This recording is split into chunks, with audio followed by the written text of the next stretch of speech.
It's the Ross Tucker Football Podcast. Oh, yeah, it is. But it's not just any Ross Tucker Football Podcast. It is a Monster Monday presented by DraftKings, America's #1 rated sportsbook app. I am Ross Tucker, former NFL offensive lineman, 5 teams, 7 years. Those of you that check us out on YouTube, youtube.com/Ross Tucker NFL, can see some of the helmets and the game balls or whatever behind me. We do this podcast, Ross Tucker Football Podcast, 3 times a week in the off season, and then daily, Monday through Friday for the 22 weeks, I guess 23 weeks now of the NFL season through the Super Bowl. Week 1 through the Super Bowl. So fired up for today's guest. I've been a big fan for the last few years. Since I first started listening to him on the Dan LeBatard show with Stugotz, the one and only Stugotz. The dude is hilarious. Real name John Wiener. I don't even know what Stugotz means. I just know the guy's hilarious. Can't wait to talk with him because there's a lot going on down in Miami with Tua and Xavier Howard and just the Dolphins in general.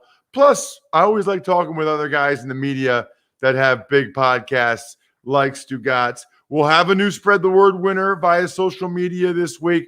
My big push this week is Facebook. So if you want to win this week, facebook.com/Ross Tucker NFL.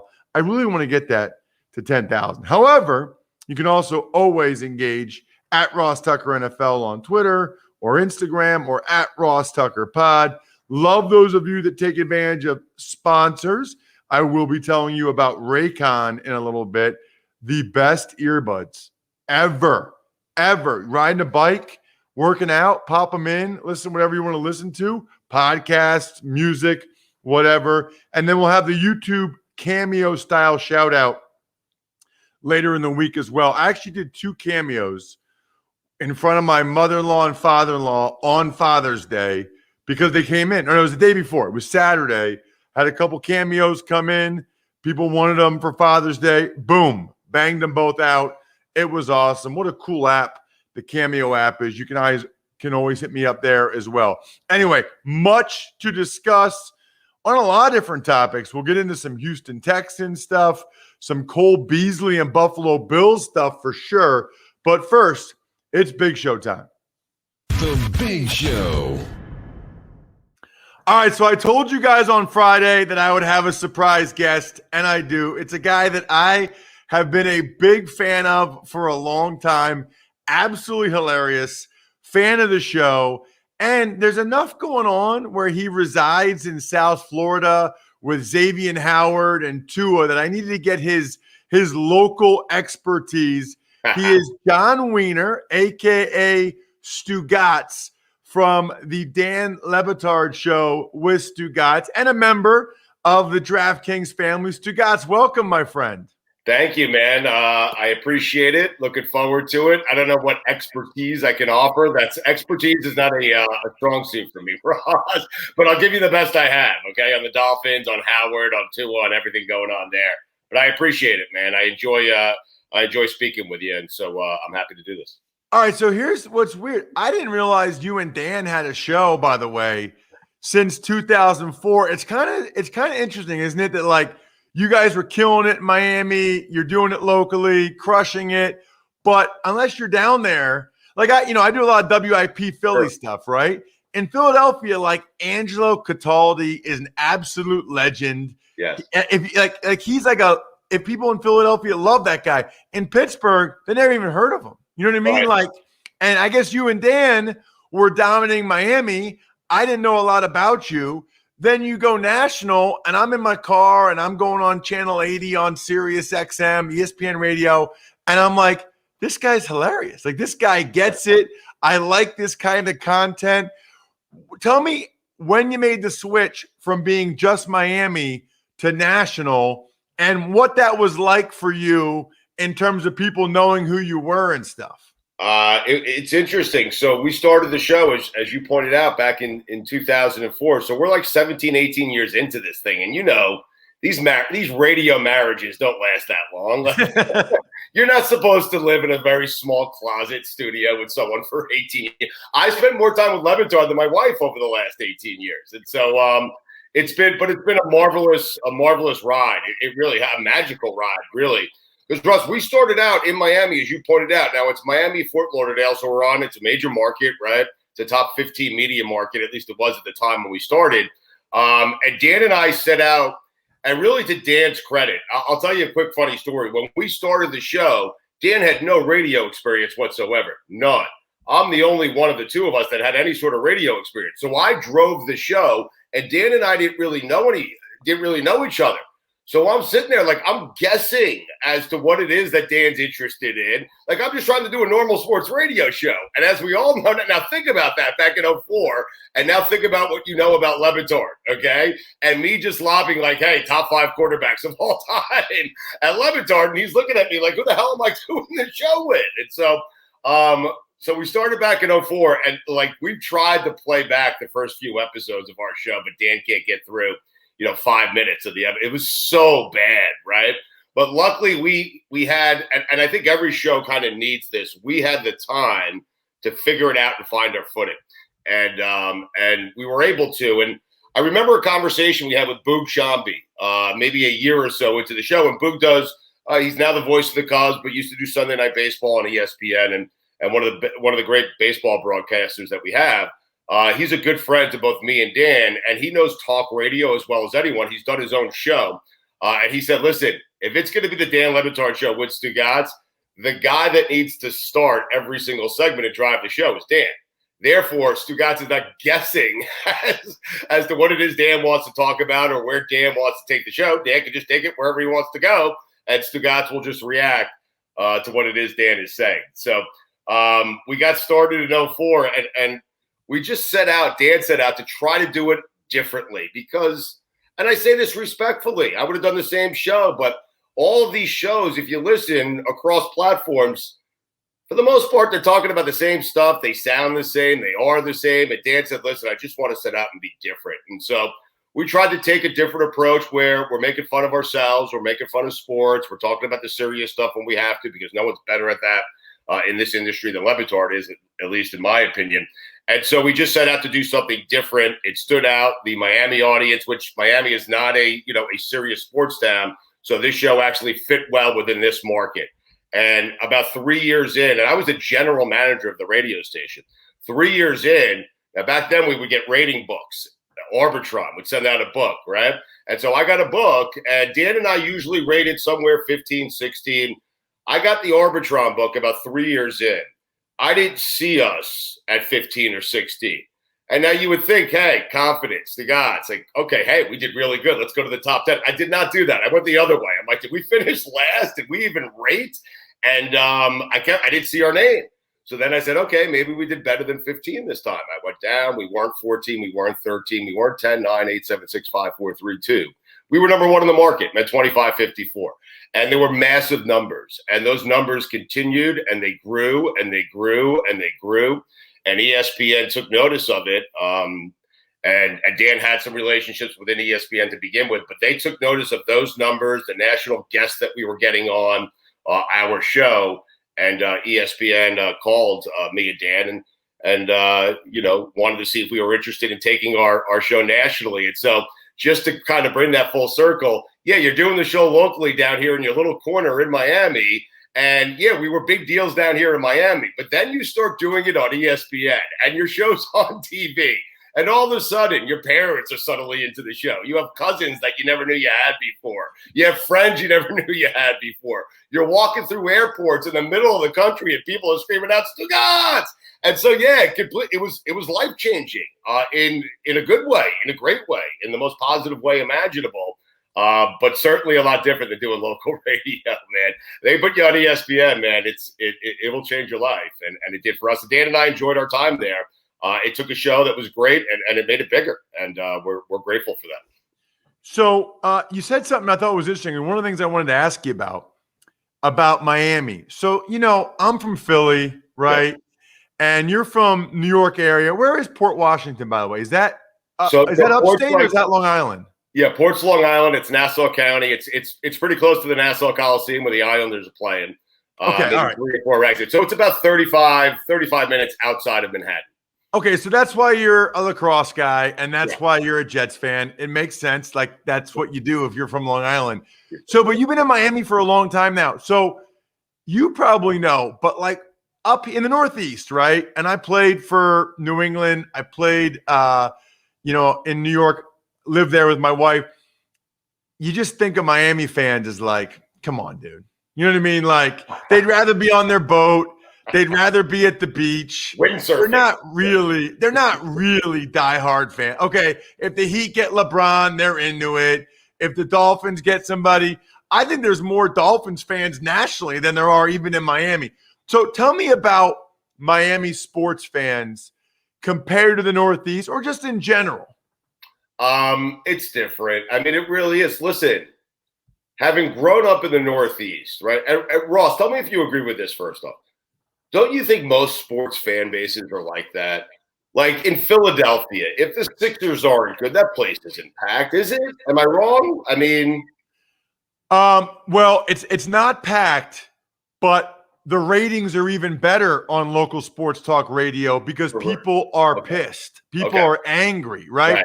Whereas I feel like there's cities where if the team's not good, people just move on, do something else in their life. Right. In Philadelphia or Boston or New York, if the team's not good, people get angry, and the ratings are actually better for sports talk radio. Yeah, no, they are.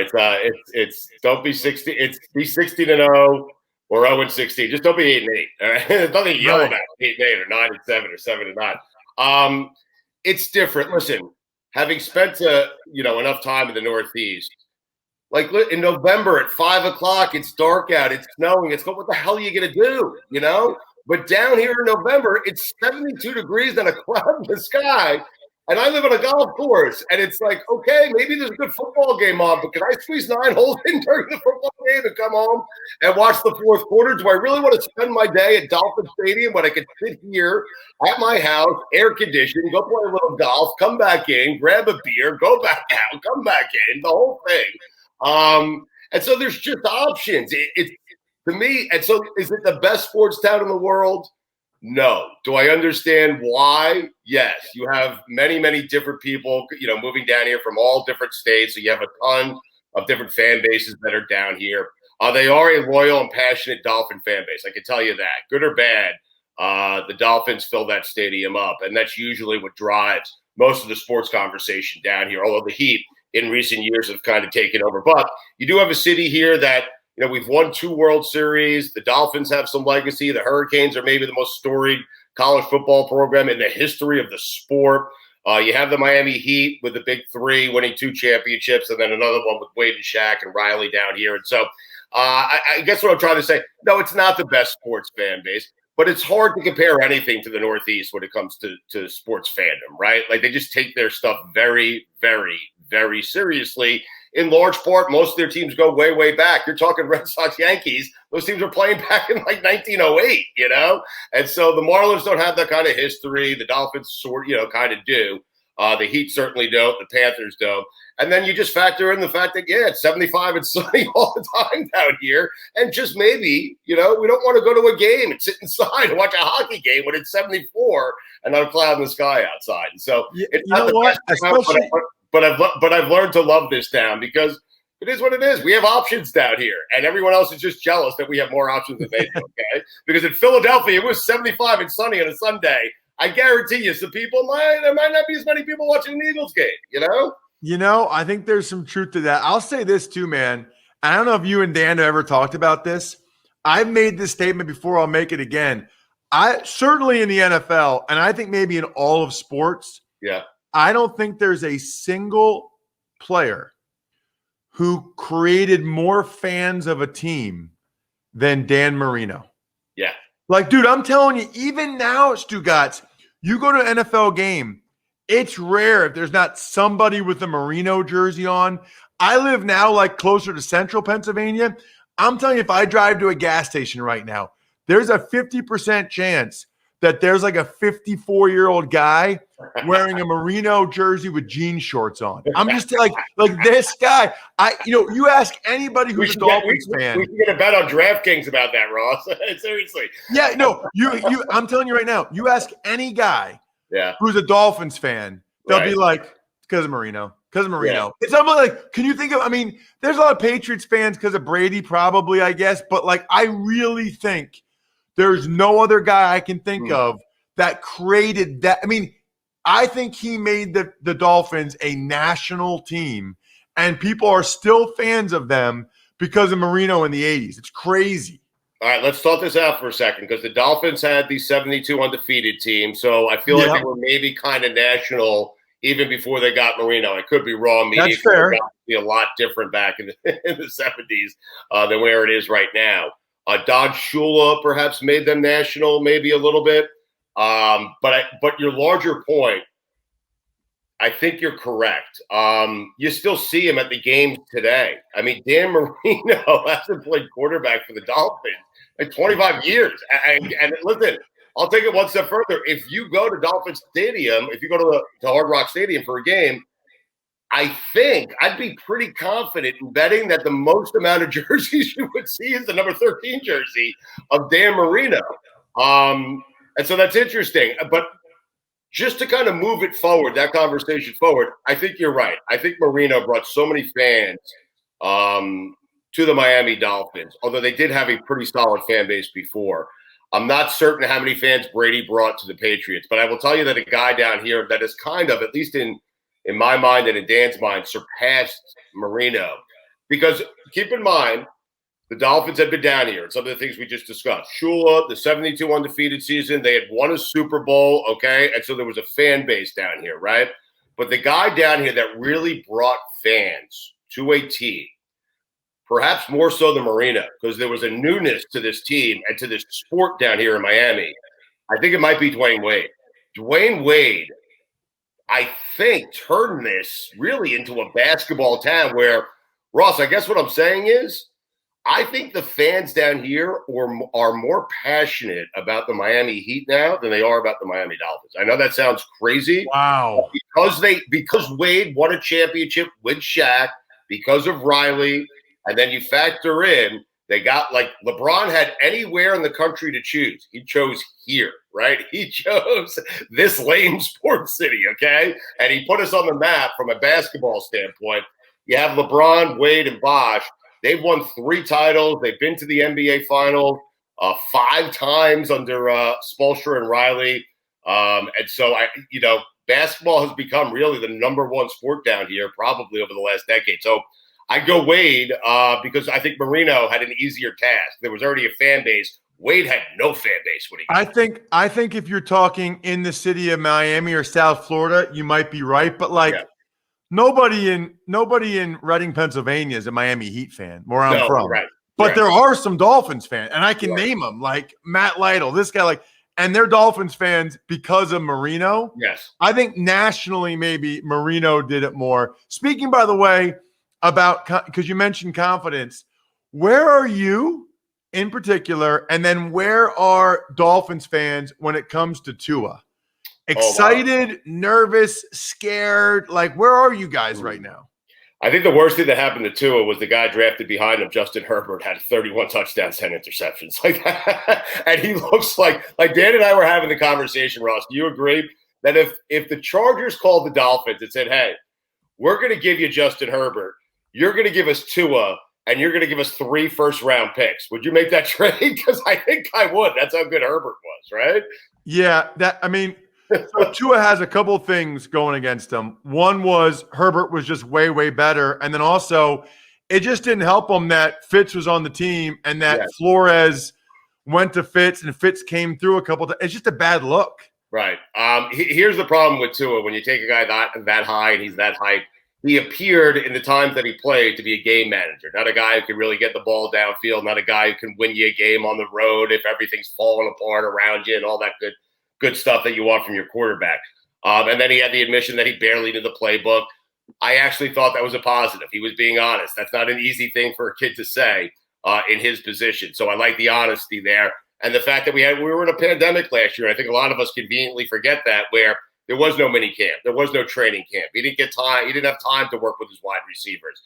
They had better wide receivers this year than they did last year. They went out and got Fuller from the Texans. They have Devontae Parker. They got Waddle in the draft, and so they have weapons now for Tua. And so it's going to be interesting. I think the fan base is excited. They want to see Tua with a full training camp. They want to see Tua, get 16 starts and see what it looks like for an entire season, and hopefully, barring injury, we'll be able to see that. So the fan base is pretty excited, not just about Tua, but the Dolphins as a whole, because Dan and I were talking about this the other day, Ross. If you said, hey, you can coach any team for the next 10 years, right? Select any team you want to coach. You'll be the head coach for the next 10 years. I'm not certain a lot of coaches would choose the Dolphins when you consider the youth at quarterback, Devontae Parker, the youth at wide receiver. They have a pretty good defense. Flores and Greer have done a tremendous job building this roster. But here's what they have. They have draft equity, and they have more of it than anyone else over the next 3 years. They have 2 first-round picks coming up this year. Again, they have 2 first-round picks in 2 years. They have a bunch of second-round picks. So even if they got the Tua pick wrong, they'll have the ability to fix it through the draft. And so I think fans are just excited. They're excited for Tua this year. Hey, what do we have at quarterback? Let's see it over 16 games. And then they're really excited about the future of this team because they believe in Brian Flores and they believe in Chris Greer, the GM. So here's what you need to do. You got to check him out on social media at Stugotz790. He's got an awesome podcast, Stupidity. I was on it, I think back maybe around the draft or somewhere around then. Yep. He's obviously on the Dan LeBatard show with Stugotz at LeBatard show. And the thing about Stugotz, like, you didn't get it all in this interview, but like the stuff you just, as you know in the media, like you just get it, man. Like it's just the self-deprecation, the stuff with your family and your wife. It's amazing. I love it. Really appreciate you coming on the show, and glad to have you. I appreciate it, man. And listen, just to that end, if you're going to do this for a living and not let people into your lives, then like, I hate that you're doing it wrong. Like, Ross, I know you do this. You have to let people, you have to be relatable. So especially when you're sitting next to Dan, who no one can relate to, because who the hell is 50-something years old, doesn't have any kids, lives 5 blocks from the studio. I'm trekking an hour and a half. I got 2 kids. I'm driving 3 hours every day. I'm putting a real work day. That guy's living down on the beach. And so he's not relatable. And someone on our show needed to be relatable. And that someone was me. If you are not allowing people into your lives, this is a message to the entire industry. You ain't doing it right. I'm sorry. You got to let people know. We are lucky. We won the game of life. We won the lottery, Ross, that we're able to do this for a living. This never felt like work to me. Never, ever felt like work to me. But you know what? Maybe I have a great job. But the guy in the car listening to me, he wants to know that I have the same issues that he has. I have a couple of pain-in-the-ass kids, a wife who won't leave me alone, and where I try to hide and where I find my safe haven is on the golf course. And that's it. And, like, if you're not prepared to share all that with your audience, then get out of the business. Stugotz, you're the man. Thank you so much for coming on the show. All right, you got it, pal. Anytime. I don't know how many of you guys know Stugotz. The guy is hilarious. Like, he just gets it. He and LeBatard, they get it. I'm a big fan of their show. I used to listen all the time when I was driving around, and they were at the 4-Letter Network. Now you just check out their podcast. They probably tell you about Raycon, just like I do. I mentioned it earlier in the show. So here's the deal. They're the best earbuds I'm aware of. And whether you're working out or just hanging out down at the beach, maybe you're working. I tell you guys all the time, I've got that high school athletic recruiting business, Go Big Recruiting. My employees, like when I do a Zoom call with them, they have their Raycon earbuds. I got them in. When they're making calls to high school student athletes and families or even college coaches, they have their Raycon earbuds in. When I go to sleep early, because I go to sleep early, and my wife is watching something on her phone, Raycon earbuds in. 24-hour battery life, which is insane. And they're offering 15% off all their products for my listeners. Here's what you got to do to get it. Go to buyraycon.com/Tucker. There you'll get 15% off your entire Raycon order, the whole order. And it's such a good deal, you'll want to grab a pair and a spare. Absolutely, that's a must. That's 15% off at buyraycon.com/Tucker, buyraycon.com/Tucker. Tuck's Takes. Morning, Ross. Let's start in Houston. Tackle Marcus Cannon recently underwent knee surgery, and Deshaun Watson has yet to be interviewed by the NFL, according to his attorney, Rusty Hardin. So as for Marcus Cannon, never good, especially since he opted out last year. But a lot of times they can say, you know what, let's get this cleaned up. Maybe he's got something bothering him. Maybe there's a loose body or something. So that's not that big a deal. I must just not understand what the deal is with the NFL's process. Like, why would they not interview Deshaun Watson? I mean, they're going to have to make a decision as to whether or not he can show up for training camp and play in games. Maybe they've already privately told the Texans their decision. I don't know. But why would they not talk to him yet? Maybe the thought process is we're wasting our time until there's some type of resolution.